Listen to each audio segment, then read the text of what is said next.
একটা কুমারী মেয়েকে সিঁদুর পরিয়ে দেবার মানে বুঝিস? সবকিছুতেই তোর ছেলে খেলা। আমি বারবার বারণ করেছি, বাড়াবাড়ি করিস না, বাড়াবাড়ি করিস না। ওরা আমাদের অতিথি, আমরা কোনো কথা শোনে না। কিন্তু মা আমি চুপ কর তুই। বাড়ির মান সম্মান সব একেবারে ডুবিয়ে দিল। এখন আমি রুনুর কাছে কি করে মুখ দেখাবো? ওকে বকে কি হবে, আগে ভাবো রুনু দাদের কি বলবে। কি আবার বলবো? গলবস্ত্র হয়ে ক্ষমা চাইতে হবে।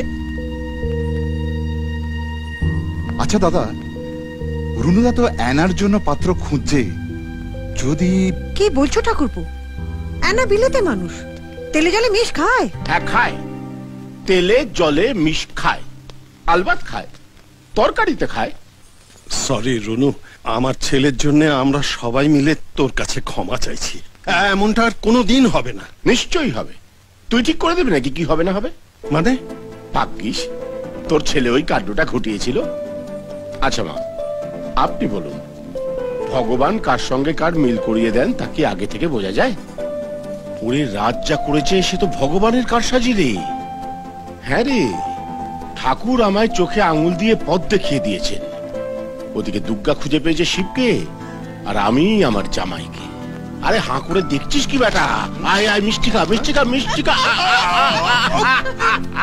আয়, এবার আমরা দুজনে গলা মিলিয়ে গান করি।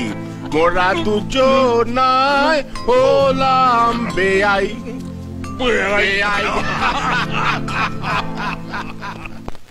কখনো না, এ বিয়ে আমি কিছুতেই করতে পারবো না। তোমরা কি ভাবো বলো তো? কারোর সাথে 2 মিনিট হেসে কথা বললে তাকে বিয়ে করতে হবে? হ্যাঁ হবে। আমি যখন রাজের সঙ্গে বিয়েটা ঠিক করেছি তখন বিয়েটা করতে হবে। এত কাঠখড় পুড়িয়ে ইন্ডিয়া শিখে এমনি এমনি? মানে এই জন্য তুমি ইন্ডিয়া এসেছো? হ্যাঁ। আমার মতামতের কোনো মূল্য নেই তোমার কাছে? না নেই, বিয়ে করতে বলেছি, বিয়ে করবে ব্যাস। মা, তুমি একটু বাবাকে বোঝাও প্লিজ। না করিস না, সব ভগবানের ইচ্ছে। না হলে হঠাৎ রাজ তোকে সিঁদুর পরিয়ে দেবে কেন বল? মা তুমিও যাও, আর সময় নষ্ট না করে বিয়ের জন্য তৈরি হও। পরশু তোমার আশীর্বাদ।